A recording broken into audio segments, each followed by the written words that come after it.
1 Roi, chapitre 11. Et comme on arrive à ce point au chapitre 11, on comprend que Salomon pensait qu'il était spécial. Salomon croyait qu'il était spécial.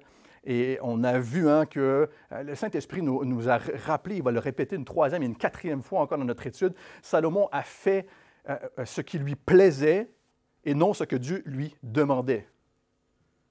Salomon a fait ce qui lui plut et non ce que Dieu lui demandait. Et le Saint-Esprit va nous répéter ça encore à la fin de sa vie ici. Il a multiplié les chevaux, il a multiplié les femmes, et on va le voir, l'histoire commence 1 Roi 11. Et il s'est fait un trône élevé, plus beau que les autres, plus grand. Il croyait qu'il était spécial, Salomon.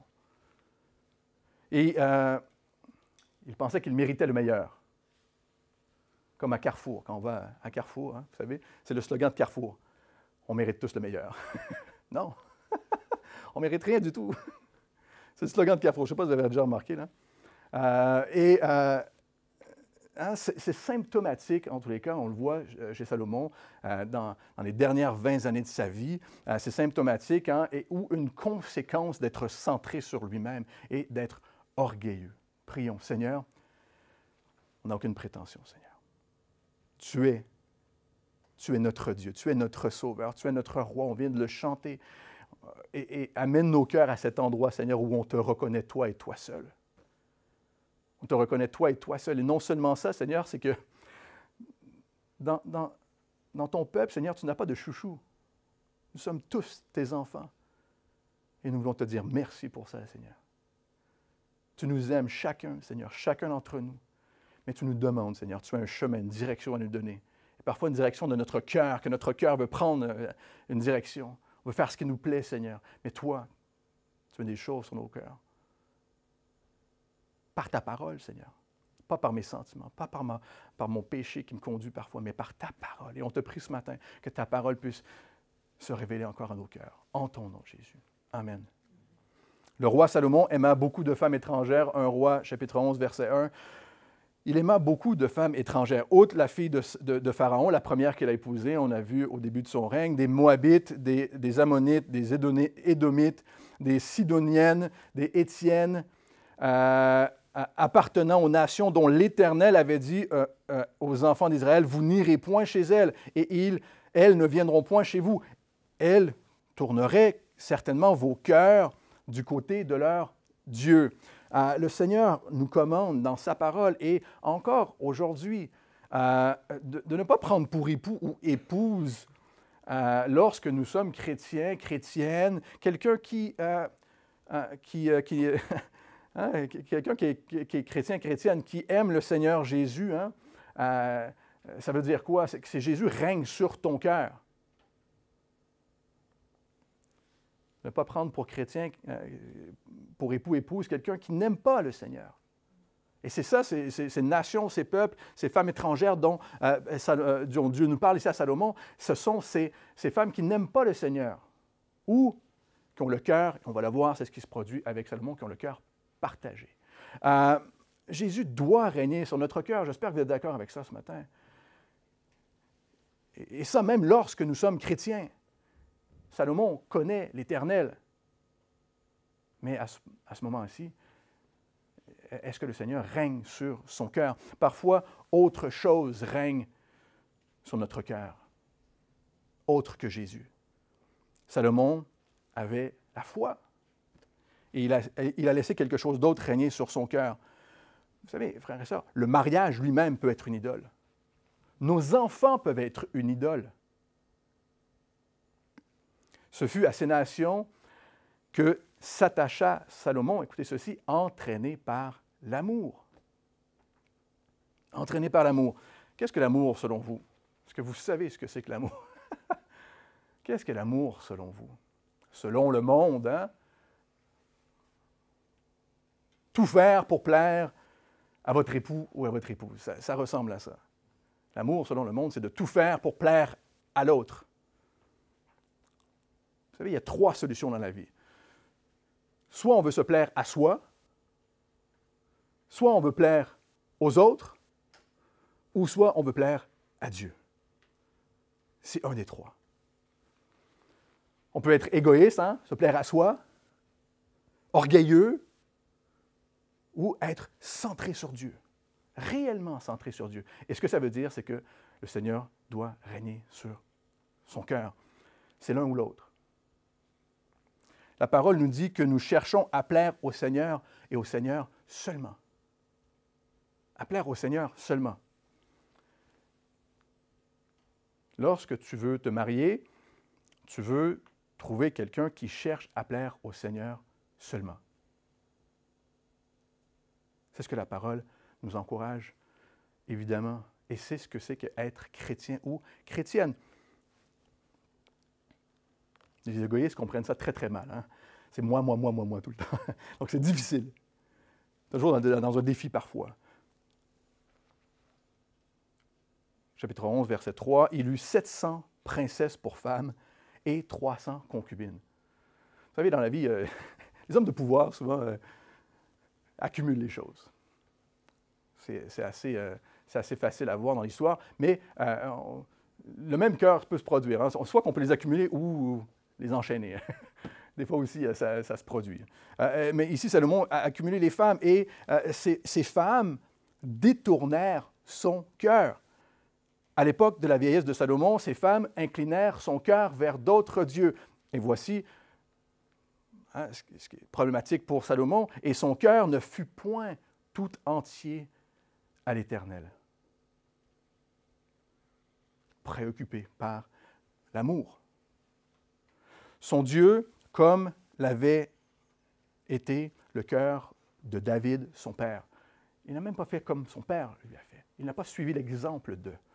Ce que Salomon avait construit, évidemment, on l'a vu dans nos dernières études, était une vitrine à sa propre gloire. Ce qu'il faisait, il le faisait pour lui et pour construire sa propre vitrine à sa propre gloire. Hein, il a élevé, vous savez, il a élevé son trône à 6 étages. Si on en faisait une ou deux, juste pour qu'on puisse voir le roi, c'est bien. Lui, il a élevé son trône. Même son harem, ce harem ici de femmes, la fille de Pharaon et les 700 autres princesses et les 300 maîtresses étaient une vitrine à sa fierté. Ces femmes étaient une fierté pour lui et nourrissaient son orgueil, évidemment. Toutes ces choses dans sa vie étaient devenues une idole. Ce qui nourrissait, évidemment, comme on vient de le dire, son orgueil. Et tout ça s'est produit sur une période de 20 ans. Ce n'est pas en un clin d'œil, hein? Ce n'est pas en un instant que ça s'est produit. C'est rarement comme ça que ça se produit. Ça se révèle parfois très, très clairement en un instant, mais c'est sur un moment qu'on construit les choses. C'est sur 20 ans que le cœur de Salomon s'est bien embourbé là, dans cet orgueil-là. Et vous savez, ces femmes ont détourné le cœur de Salomon parce qu'il voulait plaire, évidemment. Vous savez, il a construit la maison et sa maison pendant 13 ans, le temple de Dieu pendant 7 ans, et sa maison à lui et la maison de sa femme, de sa première femme, pendant 13 ans. Il a voulu lui plaire à elle. Vous savez, dans l'histoire de l'Église, la femme a toujours principalement été en charge de la vie spirituelle dans la famille, dans le couple. Parce que l'homme a démissionné.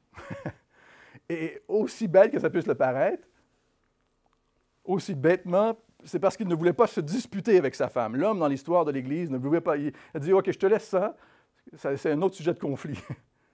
Il a démissionné pour plaire à sa femme. Mais spirituellement, c'est possible de démissionner à cause de son péché, que l'on ne veut pas abandonner.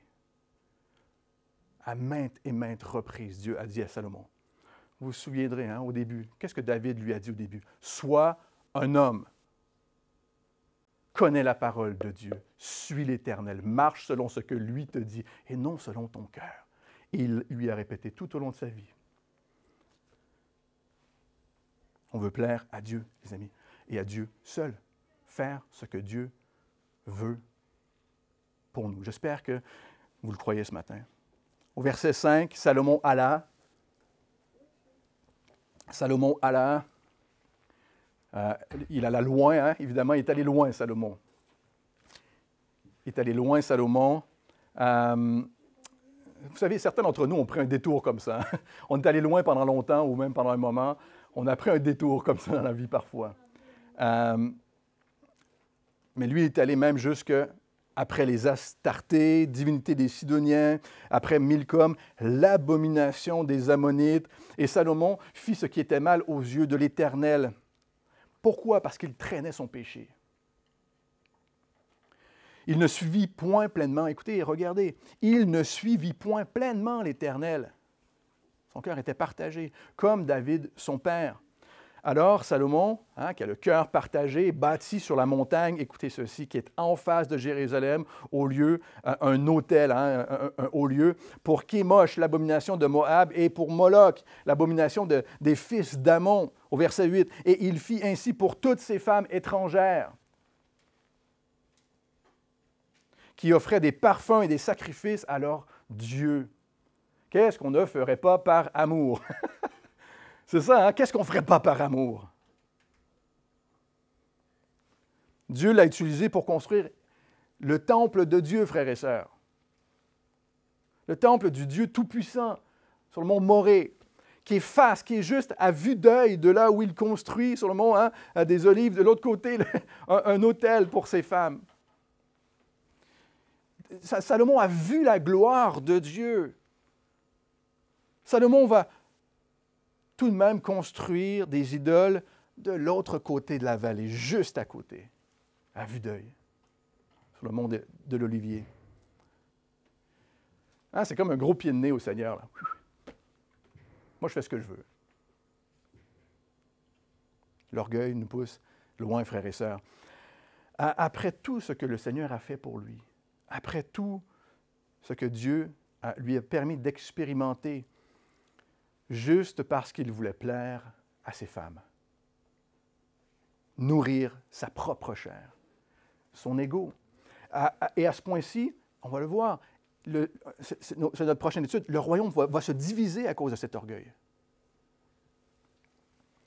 Et va devenir une mauvaise influence pour le peuple. Le péché, frères et sœurs, peut paraître inoffensif. Le nôtre surtout. Hein. Celui des autres est pire que le nôtre. Mais le péché peut paraître inoffensif. Comme ici de lire, hein, les femmes de Salomon, oh, elles offrient des parfums. Oh, c'est mignon, ça c'est beau, ça sent bon en plus. Hein. Oh, ils font des sacrifices à leur Dieu. Tu vois, c'était juste d'apporter des parfums, des offrandes. Ce n'est pas que ça. Il n'y a rien d'inoffensif derrière le péché, frères et sœurs. Rien d'inoffensif. L'arrogance est dangereuse. L'orgueil est destructeur. Comme les rituels horribles, cruels, immoraux, abominables. Ici, le Seigneur nous donne une image. Le péché est aussi horrible et destructeur et monstrueux que, écoutez, certains de ces rituels-là, on sacrifiait des enfants à des dieux qui n'existent pas, on les faisait brûler. C'est horrible, c'est horrible. C'est l'image que Dieu nous donne pour notre péché, ce qui se passe dans notre cœur parfois. À Moloch, on faisait ces sacrifices. Et on peut rationaliser encore, hein, et dire, moi, ce n'est pas tout le monde qui faisait ça. Hein, c'est pas tout le monde là, qui sont extrêmes, des extrémistes. C'est pas tout le monde, ça, qui, dans les religions, il y en a quelques-uns comme ça.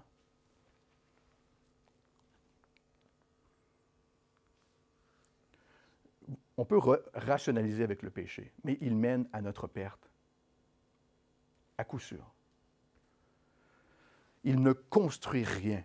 Notre péché ne construit absolument rien. Il détruit, aussi simplement. L'orgueil de Salomon va séparer le royaume en deux. L'orgueil divise, frères et sœurs.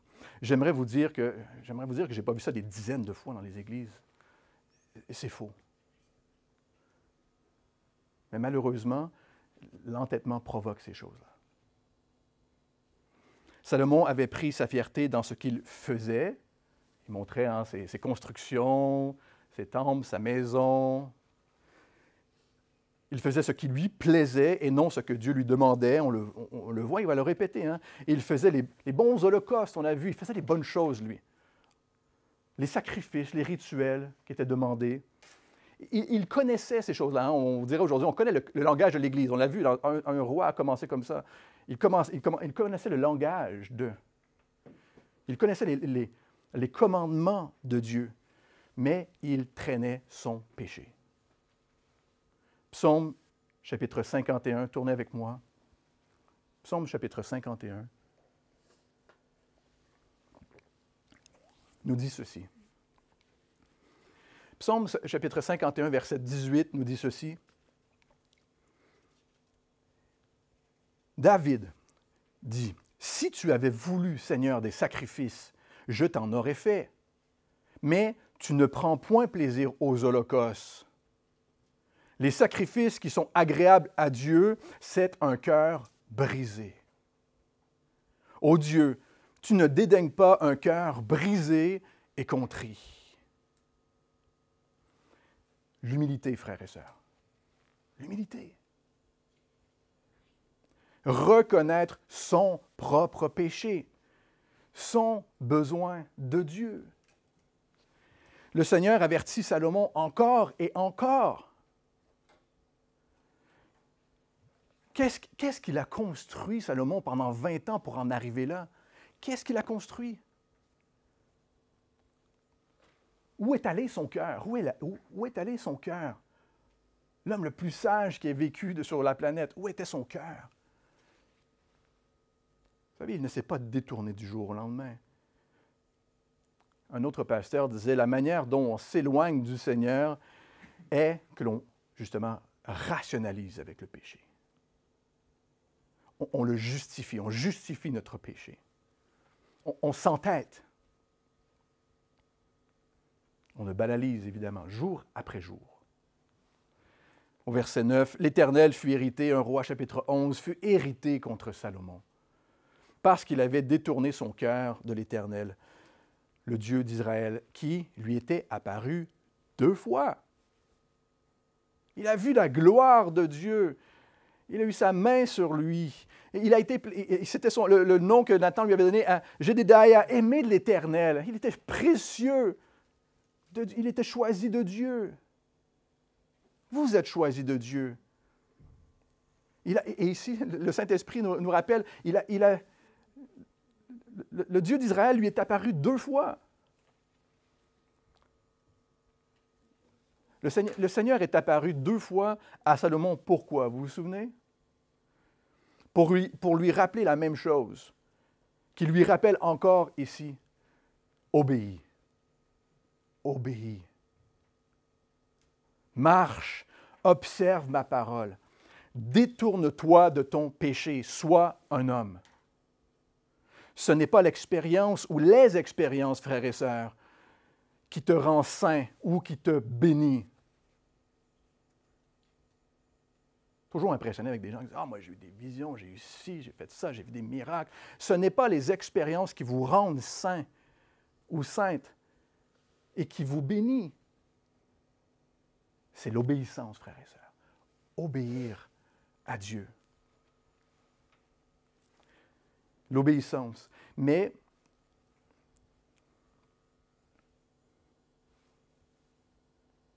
Pierre, 2 Pierre chapitre 1, je vous le lis. 2 Pierre chapitre 1, verset 1. Dieu répète, rappelle.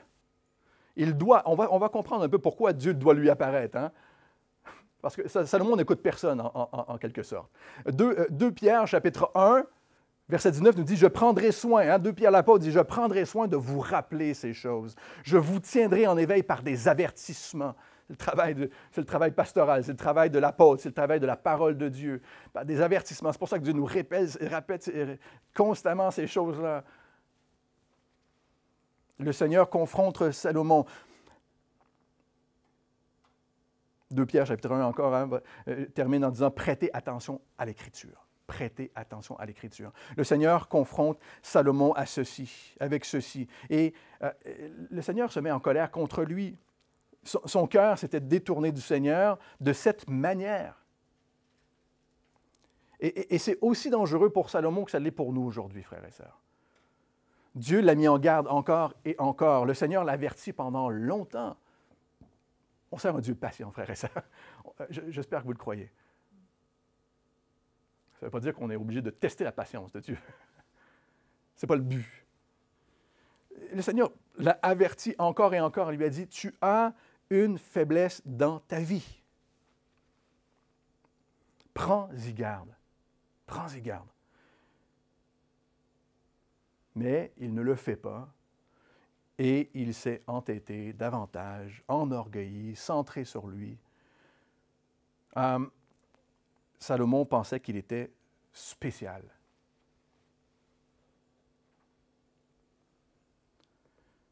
vous souviendrez, hein? Le Seigneur nous rappelle ici, Dieu lui est apparu 2 fois. Il a vu la gloire de Dieu. Il a été choisi pour construire le temple de Dieu. Qu'est-ce que Salomon avait fait encore? Il avait mis des boucliers sur son mur. Hein? Il avait juste accumulé les boucliers d'or sur son mur en décoration. Qu'est-ce qu'on met sur nos murs ici dans notre société hein, comme fierté? Des diplômes? On les accumule. Hein? C'était les boucliers de Salomon. Des maisons, des photos de nos maisons de campagne. Oui, c'est mon petit chalet, là. C'est ma petite maison de campagne. C'est ça, hein? Qu'est-ce qu'on accumule? Qu'est-ce qu'on met sur nos murs? Avec quoi on affiche notre fierté? Ces boucliers sont sur son mur, son trône. Aveuglé, le Saint-Esprit nous dit, par l'amour, le Seigneur nous révèle.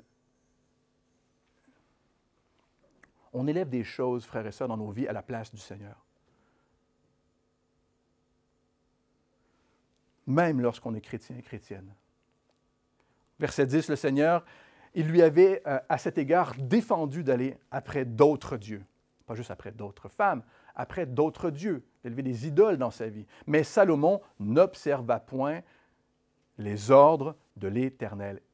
Encore une fois, le Seigneur nous rappelle qu'il a fait ce qui lui plaisait, ce que lui semblait bon, ce que lui pensait être la bonne chose ou la direction qu'il voulait prendre. Et l'Éternel dit à Salomon, « Puisque tu as agi de la sorte et que tu n'as point observé mon alliance et mes lois que je t'avais prescrites, je déchirerai le royaume de dessus de toi et je le donnerai à ton serviteur. Seulement, je ne le ferai point pendant ta vie à cause de David, ton père. C'est de la main de ton fils que je l'arracherai. Je n'arracherai cependant pas tout le royaume. Je laisserai une tribu à ton fils à cause de David, hein, une descendance, une lignée à David, mon serviteur, et à cause de Jérusalem que j'ai choisi. Pas à cause de toi personnellement, mais selon la promesse de Dieu. Salomon, tu as dépassé les limites. Encore une fois, frères et sœurs, on sert un Dieu patient. Il y a toujours de l'espoir avec Jésus, toujours. Mais il vient un temps où on franchit la limite et le Seigneur doit nous ramener d'une autre manière. On sert un Dieu tendre, bon, mais juste, qui est juste. Lorsque notre cœur est endurci, lorsqu'il n'y a plus d'humilité, il n'y a pas d'humilité, il ne peut plus nous utiliser. Il enlève. Il enlève. Et il soustrait. Il ne nous abandonne jamais, mais il ne peut plus nous utiliser. Jusqu'à ce que notre cœur soit brisé. Humble devant lui. Psaume chapitre 29, verset 1, je vous le lis. « Un homme qui mérite d'être repris, mais qui raidit le cou, sera brisé subitement, sans remède. » On ne veut pas se retrouver là. Salomon se retrouve dans cette situation où il est brisé. Le Seigneur va laisser une tribu à la lignée de David, Juda, hein, qui sera la lignée de Jésus. Encore une fois, le Seigneur rappelle, il y a toujours de l'espoir. Il va le rappeler à partir de maintenant et à Israël, reviens, reviens, humilie-toi, repens-toi. Un autre pasteur disait, ça a toujours été l'intention du Seigneur que son peuple soit un exemple, non de grandeur, mais d'humilité et de repentance. J'espère que ça fait du sens pour vous aujourd'hui. Ça a toujours été l'intention de Dieu, que Israël et son peuple, jusqu'à nous aujourd'hui, nous soyons un exemple d'humilité et de repentance. Verset 14, l'Éternel suscita un ennemi à Salomon. Voici comment il va chercher à le ramener, à l'humilier, à le rendre humble. Le Seigneur tente déjà de ramener Salomon à lui. Il n'y a aucun doute. On se souvient, dans le livre des Juges, lorsqu'on a fait le livre des Juges, vous vous souviendrez, le Seigneur voulait que son peuple sache combattre l'ennemi. Et ici, il veut que Salomon et le peuple, par la suite, reviennent à lui, face à l'ennemi. Reviens à moi. Lorsque tu es éloigné, lorsque ton cœur est partagé, reviens. Verset 14 continue. Hadad, l'Édomite de la race royale d'Édom, dans le temple où David bâtit Édom, Joab, chef de l'armée, étant monté pour enterrer les morts, tua tous les hommes qui étaient en Édom. Il y resta 6 mois avec tout Israël, jusqu'à ce qu'il en ait exterminé tous les hommes. Joab et l'armée de David avaient eu une grande victoire sur eux, et en espérant avoir la paix pour la prochaine génération. Et au verset 17, « Ce fut alors qu'Hadad prit la fuite avec des Édomites, serviteur de son père, pour se rendre en Égypte. » Il s'était enfui à cette époque, dans la bataille contre David. Il s'était enfui. Mais Hadad était encore jeune garçon à ce moment. Et Hadad, comme les autres, avait bien compris que l'armée d'Israël était forte à l'époque, s'était enfui. Vous savez, vous vous souviendrez, la réputation d'Israël à ce moment était que lorsqu'ils invoquent Dieu, Dieu répond. À ce moment, on savait qu'Israël invoquait Dieu, était humble, s'humiliait, priait devant Dieu sous le règne de David. Et lorsqu'on invoquait Dieu, Dieu répondait au verset 18. Donc, ils partirent de Madian et ils allèrent à Paran, prirent avec eux. Il n'y a pas qu'en France qu'il y a des noms bizarres de villes, juste pour que vous sachiez. Là.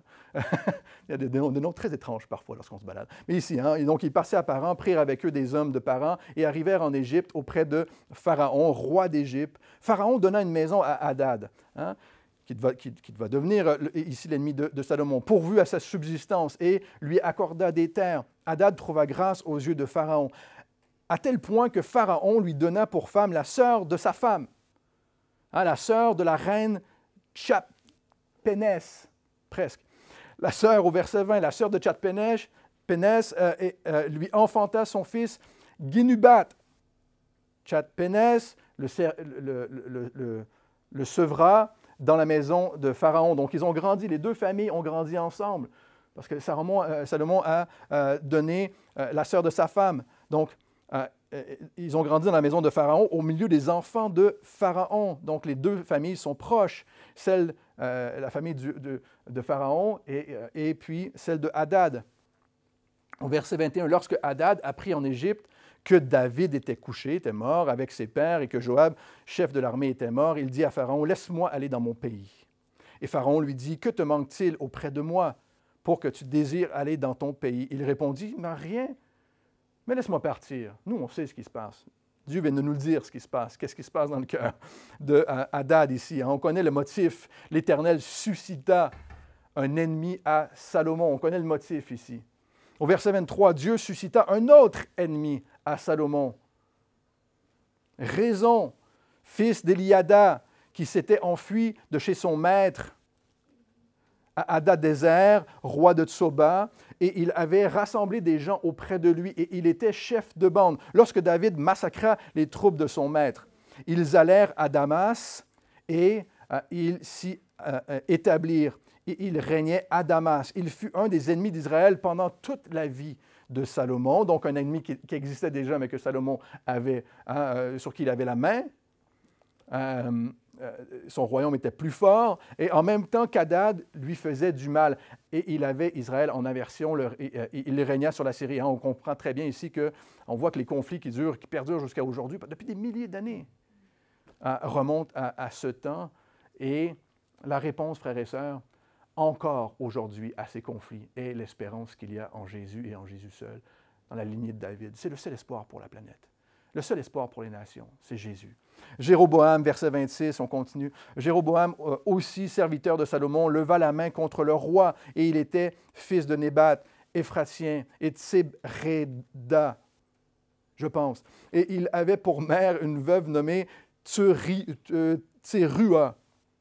Voici à quelle occasion il leva la main contre le roi. Salomon baptisait Milo. Vous vous souvenez, cette forteresse, ce mur de fortification autour de Jérusalem. Et il fermait la brèche de la cité de David, son père. Jéroboam était fort et vaillant.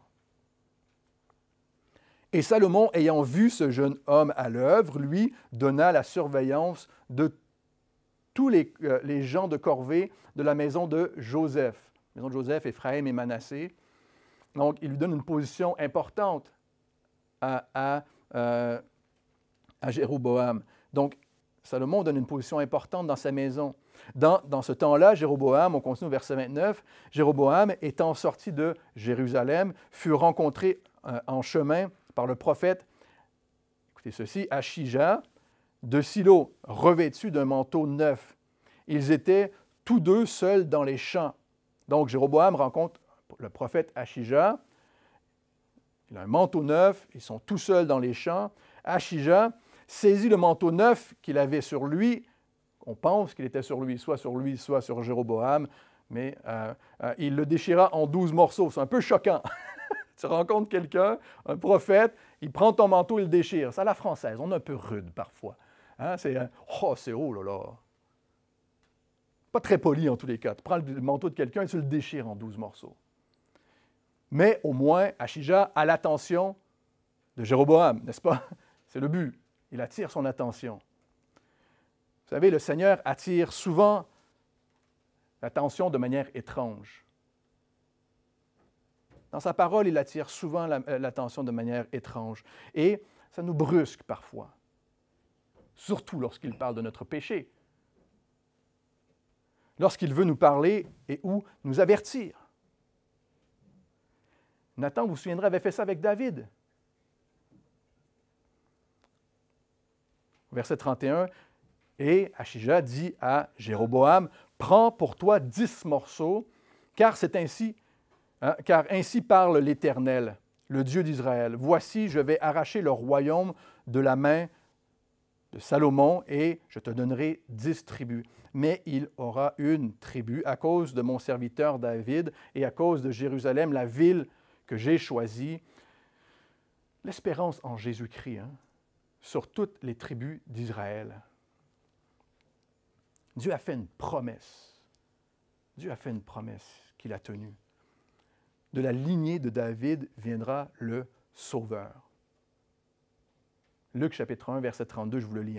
Il sera grand, en parlant de Jésus, et il sera appelé Fils du Très-Haut. C'est la promesse qui est rappelée ici. Et le Seigneur Dieu lui donnera le trône de David, son père. Verset 33. Il régnera sur la maison de Jacob éternellement, et son règne n'aura point de fin. Il y a toujours de l'espoir en Jésus. Mais ici, le royaume se divisera par entêtement seulement. Le royaume du nord avec 10 tribus et au sud, Juda et Benjamin, au sud, au verset 33, « Et cela parce qu'ils m'ont abandonné. Et se sont prosternés devant Astarté, divinité des Sidoniens, devant Kénosh, dieu de Moab, Milcom, dieu des fils d'Ammon, et parce qu'ils n'ont point marché dans mes voies, ce que moi je leur demandais, et non ce qui leur plaisait, pour faire ce qui est droit à mes yeux, pour me plaire à moi, dit l'Éternel, pour observer mes lois et mes ordonnances, comme l'a fait David, père de Salomon. » Il répète, ça fait 10 fois qu'il répète cette chose. « Je n'ôterai point de sa main tout le royaume, car, écoutez, voici comment Dieu réfère à Salomon, je le maintiendrai prince tout le temps de sa vie. » Non, roi, prince, fils de son père. Et à cause de David, mon serviteur que j'ai choisi, et qui a observé mes commandements et mes lois.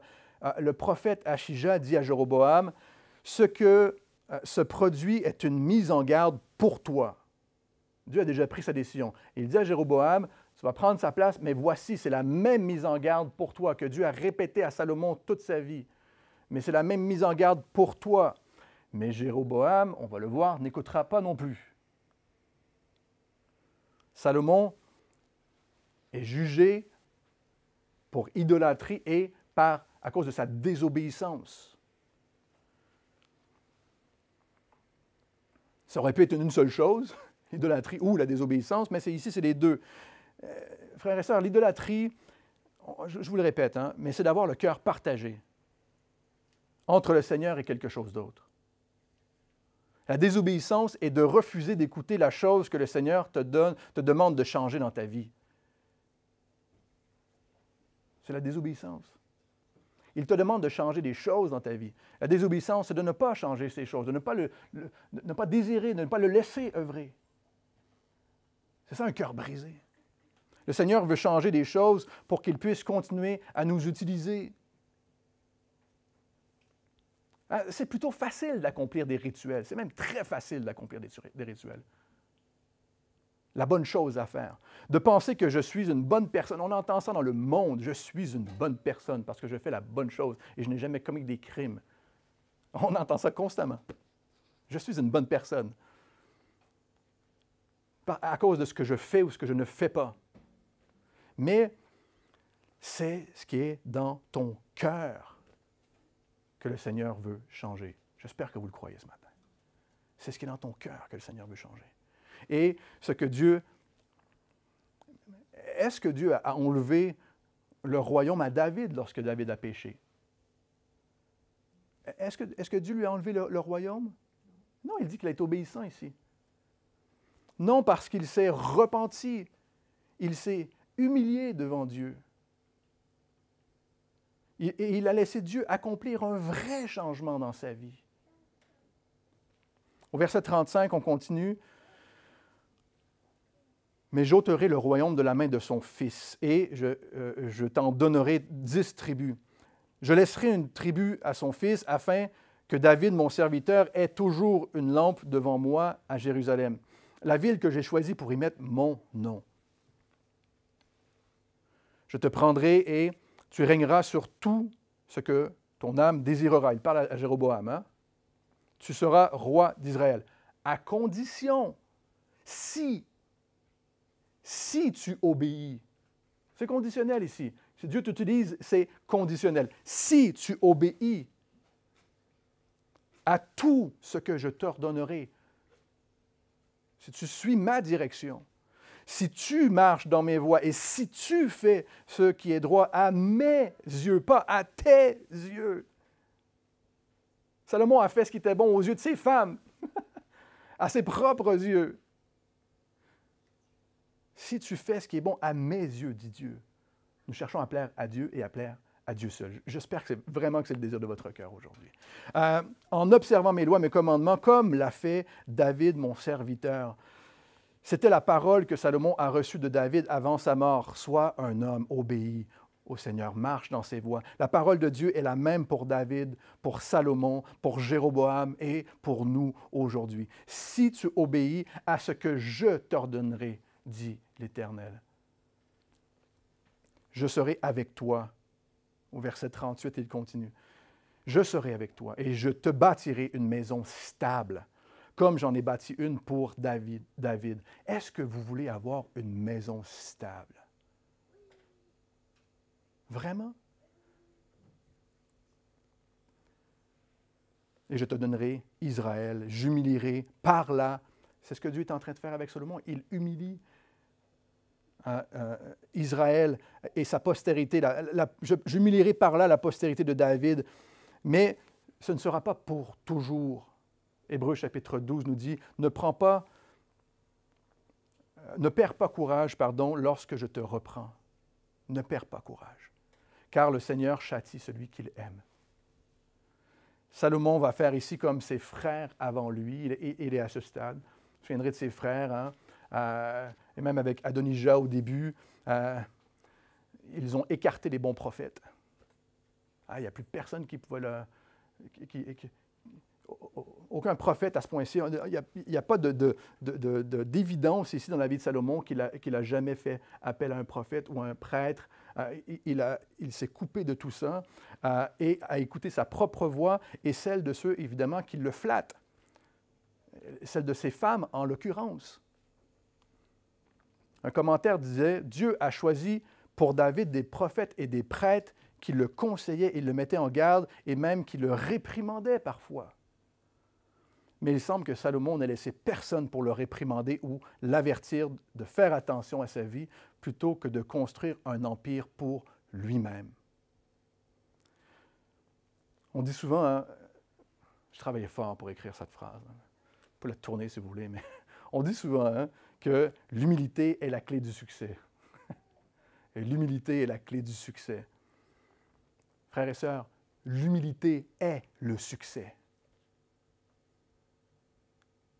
C'est là où vous voulez être. L'humilité est le succès. Un cœur brisé est la preuve que le Seigneur est à l'œuvre dans ta vie. Salomon s'entête. Salomon, verset 40, et on termine dans un instant, Salomon chercha à faire mourir Jéroboam. Il ne laisse plus personne autour de lui. Et Jéroboam se leva et s'enfuit en Égypte auprès de Shishak, roi d'Égypte. Il demeura en Égypte jusqu'à la mort de Salomon. Salomon apprend d'une manière ou d'une autre que ce message a été donné à Jéroboam et le voit maintenant comme une menace pour son royaume et va tenter de le tuer, malgré ce que Dieu met en place, à cause du péché de Salomon. Mais Salomon, il ne voit pas ça, hein? Il ne voit pas son péché. Le reste des actions de Salomon, au verset 41, tout ce qu'il a fait et sa sagesse, cela n'est-il pas écrit dans le livre des actes de Salomon? Point d'interrogation. Évidemment, on se pose le même point d'interrogation. Où est ce livre? Un livre que nous n'avons pas. On a quelques proverbes, hein, dans les proverbes et Ecclésiastes qui sont à lui, et ici, hein, dans sa vie. Au verset 42, Salomon régna 40 ans à Jérusalem sur tout Israël. Puis Salomon se coucha avec ses pères, et il fut enterré dans la ville de David, son père. Roboam, son fils, régna à sa place. Un autre pasteur a dit, « L'héritage que Salomon laisse après 40 ans, à cause de son entêtement, son orgueil, c'est un livre perdu et un fils rebelle. » Roboam, qui va aussi se détourner. Et on termine avec ceci. Frères et sœurs, l'orgueil peut être désolé, mais ce n'est pas assez. L'humilité est repentante. L'humilité, c'est de se repentir de son propre péché. Elle reconnaît son péché et elle demande pardon. 1 Jean chapitre 1 nous dit, verset 9, « Si nous confessons nos péchés, Dieu, lui, est fidèle et juste pour nous les pardonner. » Et vous savez, le Seigneur est disposé maintenant à te pardonner. Maintenant. Prions, Seigneur, merci pour ta parole. Merci parce que tu nous parles, Seigneur, des choses véritables, ce qui se passe dans nos cœurs. Tu pointes à des choses aujourd'hui, Seigneur, que on ne veut plus résister à ces choses. On veut te les remettre, Seigneur. On te prie, pardonne nos péchés. Il n'y a aucune autre façon de se débarrasser de son péché autre que de te demander pardon. Et aujourd'hui, Seigneur, on se met devant toi. On te dit merci, Seigneur, parce que tu es un Dieu patient, tu es un Dieu bon, qui nous rappelle constamment à toi. Tu ne nous abandonnes jamais. Et pour cela, on te dit merci. En ton nom, Jésus. Amen.